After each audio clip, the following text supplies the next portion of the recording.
Data scientist ஆகணும்னா எனக்கு mathematics fundamentals ரொம்ப ஸ்ட்ராங்காக இருக்கணும்.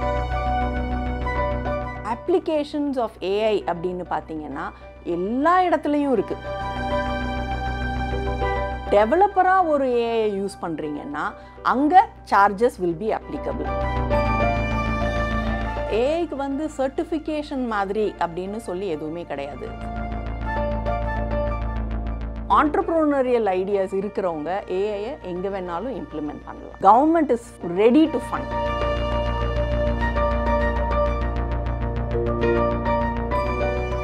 ஏஐ ஃபார் ஆல்னு கவர்மெண்ட்டில் சொல்லியிருக்காங்க. ஸோ ஏஐ பற்றி படிக்கிறதுக்கு சர்டிஃபைட் இன்ஸ்டிடியூஷன்ஸ் தெரிஞ்சால் சொல்லுங்கள். இல்லை, ஏஐக்கு வந்து சர்டிஃபிகேஷன் மாதிரி அப்படின்னு சொல்லி எதுவுமே கிடையாது. See, one thing that we need to very strongly understand அப்படிங்கிறது வந்து எந்த விஷயமா இருந்தாலும் செல்ஃப் லேர்னிங் கேப்பபிலிட்டி இருந்தால் நீங்கள் இன்ஸ்டிடியூஷன் போய் இதுக்காக தனியாக மெனக்கெட்டு பணம் செலுத்தி ஒரு கோர்ஸை எடுக்கணும் அப்படிங்கிறது வந்து அவசியம் கிடையாது. செல்ஃப் லேர்னிங் கேப்பபிலிட்டி இருந்தால் சில பேருக்கு கொஞ்சம் ஹேண்ட் ஹோல்டிங் தேவைப்படும். அந்த ஹேண்ட் ஹோல்டிங் தேவைப்படுறவங்களுக்கு தான் இந்த மாதிரியான பிளாட்ஃபார்ம்ஸே அவைலபிளாக இருக்குது. இன்ஃபேக்ட் நீங்கள் இந்த மாதிரி கேகிள் மாதிரியான கம்யூனிட்டியில் பார்த்தீங்கன்னா உங்களை மாதிரியான ஒரு பிகினர் லெவலில் ஒரு சாதாரண எனக்கு இன்னும் ஏஐனா என்னன்னே தெரியாது, நான் தியரி மட்டும் தான் கற்றுக்கிட்டு வந்திருக்கிறேன்ற மாதிரியே லட்சக்கணக்கான பேர் இருக்கிறாங்க. அப்போது நீங்கள் அந்த கம்யூனிட்டியோட இன்ட்ராக்டும் பண்ண முடியும். நான் இப்படி தான் இருக்கிறேன், நான் ஒரு கோடு இப்படி எழுதியிருக்கிறேன், இந்த கோடு தப்பாக ஆன்சர் வருது, எனக்கு வந்து நீங்கள் ஹெல்ப் பண்ணுங்கன்னா எங்கேயோ இருந்து யாரோ ஒருத்தவங்க ஹெல்ப் பண்ணிட்டு தான் இருக்கிறாங்க. So students who are interested அப்படின்னா நீங்கள் யாரையும் நம்பி போகணுங்கிறது அவசியம் கிடையாது. நீங்களாக கற்றுக்கலாம். இல்லை எனக்கு இன்ஸ்டிடியூஷன் தான், எங்கேயாவது ஒரு இடத்துல யாரோ சொல்லி கொடுத்து தான் என்னால் புரிஞ்சிக்க முடியும் அப்படின்னா அவங்க என்ன மாதிரியான ஏஐ அல்காரிதம்ஸ் டெவலப் பண்ணியிருக்கிறாங்க, ப்ராஜெக்ட்ஸ் ஏற்கனவே டெவலப் பண்ணியிருக்கிறாங்க. இதில் சர்டிஃபிகேஷன் அப்படின்னு எதுவும் இல்லை ஆஸ் ஆஃப் நவ். ஸோ நீங்கள் சர்டிஃபிகேஷனை பேஸ் பண்ணி எங்கேயும் போக முடியாது. பேசிக் ப்ரோக்ராமிங் கற்றுக் கொடுப்பாங்க, பேசிக் ஏஐயோடைய ஆர்கிடெக்சர் கற்றுக் கொடுப்பாங்க. ஒரு ஆர்கிடெக்சரை ஒரு ஏதோ ஒரு அப்ளிகேஷனில் ஏதோ ஒரு செட் ஆஃப் டேட்டாவில் அப்ளை பண்ணுறதுக்கு கற்றுக் கொடுப்பாங்க. இதை நீங்கள் ஃப்ரீயாக கற்றுக்கிற அளவுக்கு இங்கே கற்றுக்குவீங்களா அப்படின்னா என்னை பொறுத்த மட்டும் ஃப்ரீயாக கற்றுக்கிற பிளாட்ஃபார்மில் இன்னும் நிறையா ஐடியாஸ் வரும். இது வந்து ஒரு ஃப்ரேமுக்குள்ளே கற்றுக்கிற மாதிரி இருக்கும். அவ்வளோதான். ஏஐ கரியரை சூஸ் பண்ணலாமா? கெரியர் பாத் அப்படின்னு சொல்லும்போது டிஃப்ரெண்ட் கேரியர் பாத்ஸ் ஏஐயில் இருக்கும். ஃபஸ்ட்டு வந்து ஏஐ இன்ஜினியர் அப்படின்னு சொல்லுவோம். ஏஐ இன்ஜினியருங்கிறவங்க ஏற்கனவே இருக்கிற ஏஐ டூல்ஸ், டெவலப் பண்ண ஏஐ டூல்ஸ் இருக்கிற அல்காரிதம்ஸை எடுத்துக்குவாங்க. எடுத்துட்டு ஒரு அப்ளிகேஷனுக்கு நான் இந்த ஏஐ டூலை போட முடியுமா, இப்போ அடுத்த வாரம் என்ன வெதர் இல்லை அடுத்த மாதம் என்ன வெதர் அப்படின்றத நம்ம ப்ரெடிக்ட் பண்ணுறது வந்து ரொம்ப கஷ்டப்பட்டுட்ருக்கோம். இப்போது ஏஐ வச்சு அந்த மாதிரி எதாவது ப்ரெடிக்ட் பண்ண முடியுமா? ரொம்ப சிம்பிளாக சொல்லணுன்னா ஒரு சாதாரண நாங்கள் கிளாஸ் ரூமில் ஸ்டூடெண்ட்ஸுக்கு ப்ராஜெக்ட்ஸாக கொடுக்குறோம். ப்ராஜெக்ட்ஸாக கொடுக்கும்போது என்ன பண்ணுவோன்னா, இப்போ நேற்று ஒரு இன்ட்ராக்ஷன் ஸ்டூடெண்ட்ஸோட, இந்த இன்ட்ராக்ஷனில் வந்து ஸ்டூடெண்ட்ஸுக்கு நான் என்ன சொல்லியிருக்கேன்னா, ஓகே மீனம்பாக்கத்தில் நம்ம ஏஎம்ஜெயின் காலேஜ் இருக்குது, இந்த இடத்துல நமக்கு ஏற்கனவே ரெயின்ஃபால் மெஷர்மெண்ட்டு இதுக்கெல்லாம் வந்து அங்கே தான் சென்சர்ஸ் அவைலபிளாக இருக்குது. சென்னையை பொறுத்த மட்டும் எவ்வளோ ரெயின்ஃபால் அப்படின்னா மீனம்பாக்கத்தில் இவ்வளோ ரெயின்ஃபால் அப்படின்னு சொல்கிறோம். அதே மாதிரி மீனம்பாக்கத்தில் இன்றைக்கி பொல்யூஷன் எவ்வளவு இருக்குது, அப்போது அந்த பொல்யூஷன் எவ்வளவு இருக்குதுன்னு பார்க்குறதுக்கு ஒரு சென்சர் வைக்கிறாங்க. இந்த சென்சரை பேஸ் பண்ணி கண்டினியூவஸாக ஒரு 3 மாதம் இந்த சென்சர் டேட்டாவை வாங்கிட்டே இருக்குது. வாங்கி முடித்ததுக்கப்புறமா அந்த டேட்டாவை பேஸ் பண்ணி என்னால் ஏதாவது ப்ரெடிக்ட் பண்ண முடியுமா, எந்த சமயத்தில் பொல்யூஷன் ஜாஸ்தி இருக்குது, எந்த period of the year or என்ன time of the day pollution ஜாஸ்தியாக இருக்குது. இதுக்கு ஒரு ப்ரெடிக்டிவ் மாடல் வருஷம் இந்த ப்ரெடிக்டிவ் மாடலை பேஸ் பண்ணி இவ்வளோ பொல்யூஷன் கூடுதா, இவ்வளோ பொல்யூஷன் கூடுதுன்னா அதுக்கு தக்கன க்ரீன் எஃபெக்ட் சஸ்டைனபிலிட்டி கொண்டு வர்றதுக்கு நீங்கள் என்ன கொண்டு வரலாம், இது எல்லாமே வந்து ஒரு ஏஐ அல்காரிதம் ஒரு சொல்யூஷனாக கொடுக்க முடியும். அப்போது இதுக்கு ஸ்டூடெண்ட் என்ன பண்ணணுன்னா, புதுசாக ஒரு ஏஐயை க்ரியேட் பண்ண வேண்டாம், எக்ஸிஸ்டிங் ஏஐயை இந்த ப்ராப்ளமுக்கு அப்ளை பண்ணாலே போகும். இவங்க எல்லாரையும் நாங்கள் ஏஐ இன்ஜினியர்ஸ் அப்படின்னு கால். ஏஐ யூஸ் பண்ணி இன்டெலிஜென்ஸ் ஃபீட் பண்ணுறதோ இல்லை புதுசாக ஒரு அல்காரிதம் க்ரியேட் பண்ணுறதோ பண்ண முடியுமா? மெஷின் லேர்னிங் இன்ஜினியருங்கிறவங்க எக்ஸிஸ்டிங் ஏஐ டூலை யூஸ் பண்ணணுங்கிறது அவசியம் கிடையாது. புதுசாக அவங்களாவே ஒரு ஏஐ மெத்தடாலஜியை கொண்டு வர முடியும். உதாரணத்துக்கு ரொம்ப பாப்புலராக யூஸ் பண்ணுறது வந்து ஆர்டிஃபிஷியல் நியூரல் நெட்வொர்க். நம்ம ஹியூமன் பிரெயின் எப்படி ஃபங்க்ஷன் ஆகுதோ அதை மிமிக் பண்ணுறது தான் வந்து ஆர்டிஃபிஷியல் நியூரல் நெட்வொர்க்குன்னு சொல்கிறோம். இந்த இன்டெலிஜென்ஸ் மனுஷங்களுக்கு மட்டும்தான் இருக்கான்னா கிடையாது. பேர்ட்ஸுக்கு இருக்கலாம், எறும்புக்கு இருக்கலாம், வண்டுக்கு இருக்கலாம். அப்போது ஒவ்வொரு டைப் ஆஃப் இன்டெலிஜென்ஸையும் நான் அல்கரிதமாக நான் கன்வெர்ட் பண்ண முடியும். அப்போது ஒரு இன்டெலிஜென்ஸ் புதுசாக நான் உருவாக்கும் போது ஒரு அல்கரிதமை புதுசாக க்ரியேட் பண்ணுறவங்க வந்து மெஷின் லேர்னிங் இன்ஜினியர் அப்படின்னு சொல்லுவோம். இன்னொன்று, ஆல் தீஸ் லேர்னிங் எல்லாமே வந்து டிபெண்ட்ஸ் ஆன் டேட்டா. எப்படி ஒரு மனுஷனுக்கு வந்து வயசு ஆக ஆக எக்ஸ்பீரியன்ஸ் கூட கூட என்னுடைய நாலேஜ் சிஸ்டம் இன்னும் பெட்டராக இருக்கோ, அதே மாதிரி அங்கே வயசுங்கிறது வந்து எக்ஸ்பீரியன்ஸுங்கிறது வந்து the amount of data that I collect. நான் நிறைய டேட்டா கலெக்ட் பண்ண என்னுடைய அல்கரிதம் ரொம்ப இன்டெலிஜென்ட் ஆகிட்டே இருக்கும். அதில் வேரீடு டேட்டா இருக்கணும். ஒரே மாதிரியான டேட்டாவை நான் ஆயிரக்கணக்காக சேர்க்கறத விட ஒரு வெரைட்டி ஆஃப் இன்ஃபர்மேஷன் சேர்க்க என்னுடைய நாலேஜ் சிஸ்டம் இன்னும் இம்ப்ரூவ் ஆகும். அப்போது டேட்டாவை அனலைஸ் பண்ணுறதுக்கு டேட்டா அனலிஸ்ட்டுங்கிற ஒரு ஆப்ஷன் இருக்குது. டேட்டா அனலைஸ் பண்ணது போக நிறைய டேட்டா இருக்குது. இந்த டேட்டாவில் இருந்து ஒரு இன்ஃபர்மேஷன் எனக்கு கிடைக்குது. இந்த இன்ஃபர்மேஷனை யூஸ் பண்ணி என்னால் ஒரு ப்ரெடிக்டிவ் மாடல் கொண்டு வர முடியுமா? இதுக்கு முன்னாடி இதை ப்ரெடிக்ட் பண்ணவே இல்லை அப்படின்னா அவங்கெல்லாம் டேட்டா சயின்டிஸ்ட் ஆகிடுவாங்க. ஸோ இந்த மாதிரி வேரீடு ஆப்ஷன் இருக்கும்போது நான் ஒரு ஏஐ கேரியருக்குள்ளே போகும்போது இதில் எந்த லெவலில் இருக்க விரும்புகிறேன்?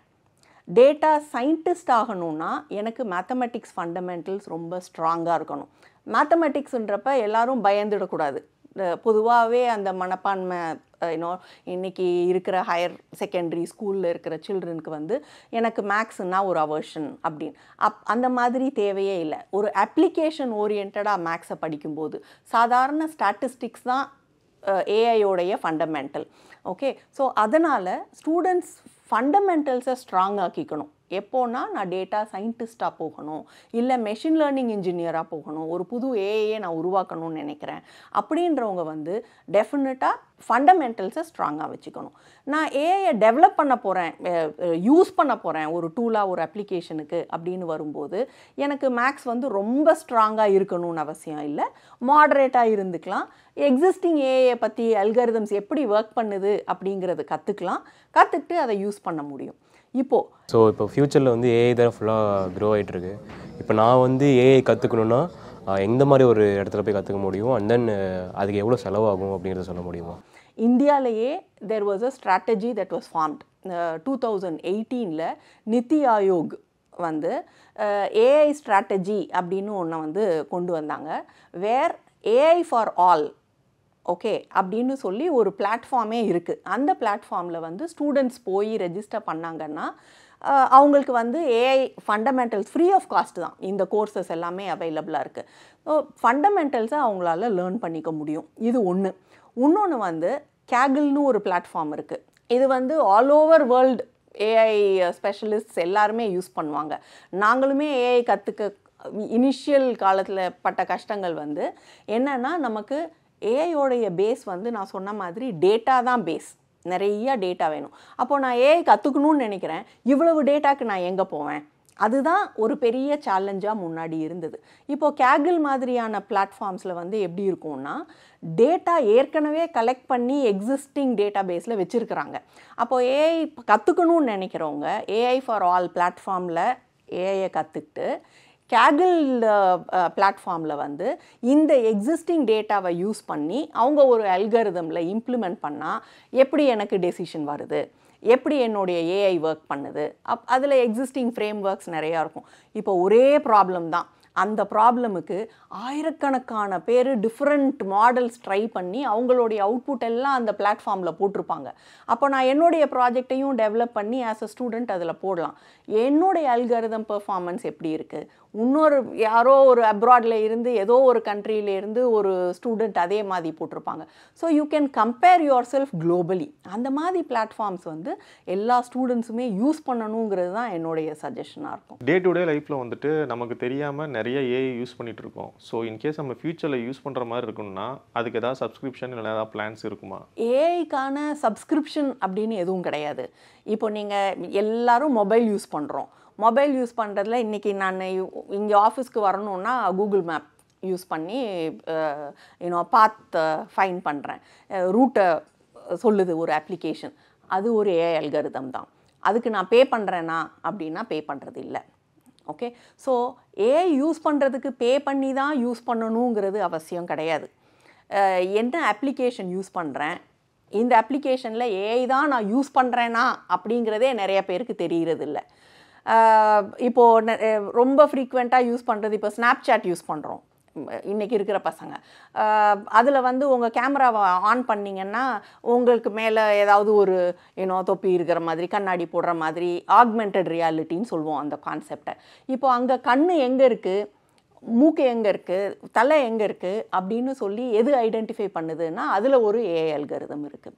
ஸோ ஏஐ அல்காரிதமை யூஸ் பண்ணுறதுக்கு பணம் கட்டணுமா அப்படின்னா கிடையாது. ஆனால் இதே கூகுள் மேப்ஸை தான் இன்னொரு இப்போது ஓலாவோ உபேரோ யூஸ் பண்ணுது டாக்ஸியை நீங்கள் புக் பண்ணுறதுக்கு, ரூட்டை டிரைவர் ஃபைண்ட் அவுட் பண்ணி வர்றதுக்கு. ஸோ ஒரு அப்ளிகேஷனில் நீங்கள் இந்த ஒரு சர்வீசஸை கூகுள்லேருந்து வாங்கும்போது, பிஸ்னஸ் பர்பஸஸ்க்கு வாங்கும்போது கூகுள் வில் சார்ஜ். ஓகே, அப்போ நீங்கள் ஒரு டெவலப்பராக ஒரு ஏஐ யூஸ் பண்ணுறீங்கன்னா அங்கே சார்ஜஸ் வில் பி அப்ளிகபிள். அது வந்து எவ்வளவு நீங்கள் யூஸ் பண்ணுறீங்க, எத்தனை பேருக்கு யூஸ் பண்ணுறீங்க, அது வந்து சப்ஸ்கிரிப்ஷன் பேசிஸில் யூஸ் பண்ணுறது. மற்றபடி ஒரு லேர்னிங்க்கு யூஸ் பண்ணும்போது கண்டிப்பாக அதில் சார்ஜஸ் கிடையாது. நிறைய மீடியா சேனலில் பார்த்தீங்கன்னா நியூஸ் ரீடருக்கு பதிலாக ஏஐ வச்சு யூஸ் பண்ணிட்டு இருக்கிறாங்க. அது எப்படி யூஸ் பண்ணுறாங்க, எந்த டெக்னாலஜி வச்சு யூஸ் பண்ணுறாங்க, எக்ஸ்பிளைன் பண்ணால் நல்லாயிருக்கும். இப்போது ஃபஸ்ட்டு வந்து ஸ்கிரிப்டை நீங்கள் கொடுக்குறீங்க. ஸ்கிரிப்ட் வந்து என்ன ஃபார்மில் இருக்குது, டெக்ஸ்ட் ஃபார்மில் இருக்குது. ஸோ டெக்ஸ்ட்டை வந்து நான் லாங்குவேஜாக கன்வெர்ட் பண்ணணும். இங்கிலீஷ் டெக்ஸ்ட்டை இங்கிலீஷ் லாங்குவேஜாகவே கன்வெர்ட் பண்ணணும் அப்படின்னா டெக்ஸ்ட் டு வாய்ஸ். ஸோ நான் வந்து அந்த ஏஐ அல்காரிதமில் என்ன டெவலப் பண்ணியிருப்பேன்னா, ஒரு டெக்ஸ்ட்டை கொடுக்கும்போது அந்த ஃபோனட்டிக்ஸ் வந்து ட்ரெயின் பண்ணியிருப்பேன். இந்த மாதிரி வார்த்தை இருந்தால் நம்ம எல்கேஜியில் படிக்கிறது தான். ஸோ எல்கேஜியில் படிக்கும்போது நீங்கள் நிறையா வேர்ட்ஸ் கொடுத்து இந்த வேர்டுக்கு, இந்த சிலபிளுக்கு, இந்த ஃபோனட்டிக்ஸ், இந்த வாய்ஸ், இந்த சவுண்டு வரும் அப்படின்னு சொல்லுவோம். ஸோ அதை ட்ரெயின் பண்ணுறது டெக்ஸ்ட் டு வாய்ஸ். ஓகே, அடுத்தது நான் ஒரு டெக்ஸ்ட்டை கொடுத்துட்றேன், ஒரு லாங்குவேஜில் இருக்குது, இங்கிலீஷில் கொடுக்குறேன். இங்கிலீஷை வந்து எனக்கு தமிழில் கன்வெர்ட் பண்ணணும் அப்படின்னா அங்கே டிரான்ஸ்லேஷன் வரும். ஒரு லாங்குவேஜ் டு இன்னொரு லாங்குவேஜ் டிரான்ஸ்லேஷன் வரும். அதை வந்து language processing, natural language processing அப்படின்னு சொல்லுவோம். ஓவராலாக இது எல்லாமே நேச்சுரல் லாங்குவேஜ் ப்ராசஸிங்கிறது ஒரு பெரிய பக்கெட். அந்த பக்கெட்டில் ஒரு லாங்குவேஜுக்கும் இன்னொரு லாங்குவேஜுக்கும் வந்து ஒரு டிக்ஷனரியை நம்ம க்ரியேட் பண்ணி கொடுத்துருப்போம். அந்த டிக்ஷனரியை வச்சு ட்ரெயின் பண்ணியிருப்போம். இப்போ டிக்ஷனரியில் ஒரு வார்த்தைக்கு இங்கிலீஷில் இந்த வார்த்தைக்கு தமிழில் இந்த வார்த்தை தான் அகராதி மாதிரி நம்ம அங்கே ஒரு இண்டெக்ஸ் டேபிள் ஒன்று க்ரியேட் பண்ணிடுறோம். ஆனால் மோர் சேலஞ்சிங் இஸ் இதையும் அப்படியே தூக்கி போட முடியாது. ஓகே, நிறையா இந்த டப்பிங் மூவி பார்க்குற மாதிரி தான் இருக்கும். அப்போ அங்கே நேச்சுரலாக வரணும்னா கிராமர் ட்ரெயின் பண்ணணும். கிராமர் ட்ரெயின் பண்ணுறது தான் வந்து ஒரு பெரிய சேலஞ்சாக இருக்கும். அப்போது அந்த கிராமரை ட்ரெயின் பண்ணுறதுக்கு நான் ஒரு ஏஐயை யூஸ் பண்ணுவேன். ஸோ ஃபஸ்ட்டு வந்து டெக்ஸ்ட்டை வாய்ஸாக கன்வெர்ட் பண்ணும்போது இந்தந்த இடத்துல நான் என்ன மாதிரியான ப்ரொனவுன்சியேஷன் யூஸ் பண்ணணும் அப்படின்றதுக்கு ஒரு ஏஐ, ஒரு லாங்குவேஜ்லேருந்து இன்னொரு லாங்குவேஜ் கன்வெர்ட் பண்ணுறதுக்கு கிராமரை சொல்லி கொடுக்கறதுக்கான ஒரு ஏஐ, ரெண்டுமே இருக்குது. இதை நான் விஷுவலாக ப்ரெசென்ட் பண்ணுறேன், வெறும் ஆடியோ மட்டும் வரல. அந்த ஃபோனட்டிக்ஸுக்கு தக்கன என்னுடைய 3D மாடல் அங்கே இருக்க போகுது. ஒரு நியூஸ் ரீடர் ஒரு 3D மாடல் தான். அந்த 3D மாடல் வந்து வாயை எப்படி அசைக்கணும், ஓகே, என்னுடைய ஃபோனட்டிக்ஸை நான் வாயை அசைக்கிறதுக்கு நான் அந்த மாடலுக்கு இன்புட் கொடுப்பேன். நான் ஓ சொல்லணுன்னா என்னுடைய வாய் அந்த மாடல் வந்து எந்த மாதிரியான மூமெண்ட்டை வந்து அந்த 3D மாடலில் கொண்டு வரணும் அப்படின்னு சொல்கிறது. இது தேர்ட் ஃபேஸ். இப்போது ஒரு படி மேலே போய் முன்னாடி வந்து வெறும் அந்த வாய் அசைவு மட்டும்தான் வந்து மிமிக் பண்ணாங்க, அந்த அனிமேஷனில் கொண்டு வந்தாங்க. இன்றைக்கி ஒரு படி மேலே போய் இமோஷன்ஸை கூட கொண்டு வராங்க. ரொம்ப சந்தோஷமான விஷயம் சொல்லும்போது அந்த நியூஸ் ரீடர் ரீட் பண்ணும்போது அவங்களுடைய முகபாவம் எப்படி இருக்கணும், இதுவே கஷ்டமானது சொல்லும்போது, ஷாக்கிங் நியூஸ் சொல்லும்போது, அப்போது அந்த இமோஷன்ஸை கூட கொண்டு வராங்க. அப்போ ஒவ்வொரு இமோஷனுக்கும் ஃபேஸில் வந்து 32 லேண்ட்மார்க் இருக்குது. அந்த 32 லேண்ட்மார்க்ஸ் எப்படி மூவ் ஆகணும் அப்படின்னு சொல்லி we will train a AI. So இத்தனை ஏஐயும் சேர்ந்து ஒர்க் பண்ணால் மட்டும்தான் உங்களுக்கு நியூஸ் ரீடிங் நடக்கும். ஹவுஸ் ஒய்ஃப்ஸ் ஏதாச்சும் ஏஐ வச்சு புதுசாக வந்துட்டு பிஸ்னஸ் ஸ்டார்ட் பண்ண முடியுமா? அது மாதிரி ஏதாச்சும் ஜாப் ஆப்பர்ச்சுனிட்டிஸ் இருந்தால் ரெஃபர் பண்ணுங்கள். நிறையா இருக்குது. இன்ஃபேக்ட் இப்போ நீங்கள் கடைசியாக வந்த பட்ஜெட்டில் பார்த்தீங்கன்னா ஒரு பெரிய அனௌன்ஸ்மெண்ட் டுவர்ட்ஸ் ஏஐயே சொன்னாங்க. Finance minister has announce saying centre for research in artificial intelligence. இதை வந்து கோர் அப்படின்னே சொல்லுவாங்க. சென்டர் ஃபார் ரிசர்ச் எக்ஸலன்ஸ் அப்படின்னு சொல்லுவாங்க, not normal centre for research. So centre for research எக்ஸலன்ஸ்னு சொல்லிட்டு இந்தியா முழுக்க ஏஐ ரிலேட்டட் ரிசர்ச்சுக்கு அப்படின்னு ஒரு பெரிய ஃபண்டிங் ஒதுக்குறாங்க. எதுக்காக ஒதுக்குறாங்கன்னா, இந்தந்த சென்டர்ஸில் நீங்கள் போய் ஏஐயை வேரியஸ் அப்ளிகேஷன்ஸுக்கு யூஸ் பண்ணுறதுக்காக. வேரியஸ் அப்ளிகேஷன்ஸ்னு பார்க்கும்போது நீங்கள் இன்றைக்கி ஏஐயை எதுலெல்லாம் யூஸ் பண்ணலாம் அப்படின்னீங்கன்னா, அக்ரிகல்ச்சரில் யூஸ் பண்ணலாம். நம்மளுடைய பெரிய நாலேஜ் சிஸ்டம் அப்படிங்கிறது வந்து விவசாயிகளுக்கு அந்த இலையையும் இதையும் பார்த்தாலே அதில் என்ன இன்செக்ட் இருக்குது, ஓகே, என்ன மாதிரி மருந்து போடணும், அதெல்லாம் அவங்களுக்கு தெரியும். இன்றைக்கி நெக்ஸ்ட் ஜெனரேஷன் நிறைய பேர் வந்து அந்த ஃபார்மிங்க்கு போக ரெடியாக இல்லை. அப்போ அந்த நாலேஜ் சிஸ்டம் அங்கேயே கட்டாயிடும். இன்னும் ஒரு 10 வருஷம் 20 வருஷம் கழித்து திடீர்னு நமக்கு அவேர்னஸ் வந்து அந்த ஃபார்மிங்க்கு போகும்போது அந்த நாலேஜ் சிஸ்டமில் இருக்கிற கேப்பை நம்மளால் ஃபுல்ஃபில் பண்ண முடியாது. அப்போ இந்த நாலேஜை நீங்கள் ஏஐ மாடலாக கன்வெர்ட் பண்ணி எப்படி கண்டுபிடிக்க முடியும்னா, ஒரு ஃபோன் கேமராவில் இலையை பார்த்துட்டு அந்த இலையோடைய ஷேப் எப்படி இருக்குது, என்ன மாதிரியான பூச்சி அரிச்சிருக்கு, என்ன கலரில் இருக்குது, இதை பேஸ் பண்ணி என்னால் என்ன மருந்து கொடுக்கணும் அப்படின்னு சொல்ல முடியுமா அப்படின்னா பண்ண முடியும். அதுக்கு ஒரு கம்பெனி, இன்ஃபேக்ட் பெங்களூரில் டாடா சென்ஸ் அப்படின்னு சொல்லி ஒரு கம்பெனி இருக்குது. இந்த மாதிரி கம்பெனிஸ் எல்லாம் வந்து they are working more on agricultural technology. இது ஒன்று. ரெண்டாவது, திருப்பூர் சைட்லலாம் பார்த்தீங்கன்னா நிறைய அந்த கிளாத் இண்டஸ்ட்ரீஸ், ஓகே, மேஜராக ஸ்டிச்சிங் தான் அவங்களுக்கு எது ப்ராஃபிட், பெரிய ரோல்ஸ் ஆஃப் க்ளோதிங் இருக்குது, அதிலேருந்து கட் பண்ணி தான் ஒரு கார்மெண்ட்டை ஸ்டிச் பண்ணுறாங்க. ஸ்டிச் பண்ணும்போது எனக்கு எவ்வளவு தூரம் வேஸ்டேஜை கம்மி பண்ண முடியும், அந்த கிளாத்தில் வேஸ்டேஜை கம்மி பண்ணி என்னால் நிறையா துணி கம்மியான நிறையா க்ளோத்ஸ் கம்மியான துணியில் தைக்க முடியுமா, வேஸ்டேஜை கம்மி பண்ண முடியுமா. இது ஆப்டிமைசேஷன் ப்ராப்ளம். இதுவும் இன்டெலிஜென்ஸ் தான்.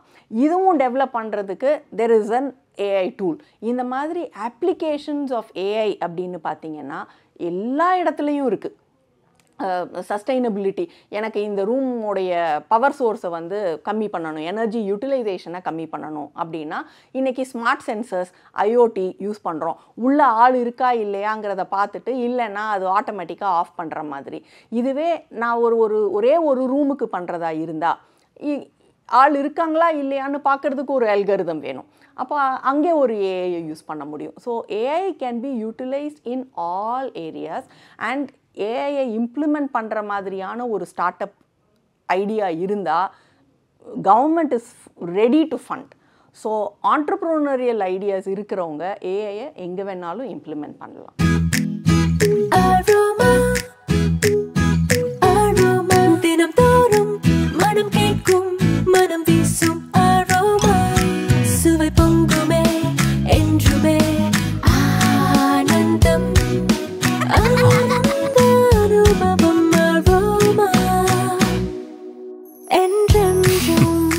எனக்கு ஒன்று பிடிச்சிருக்கு.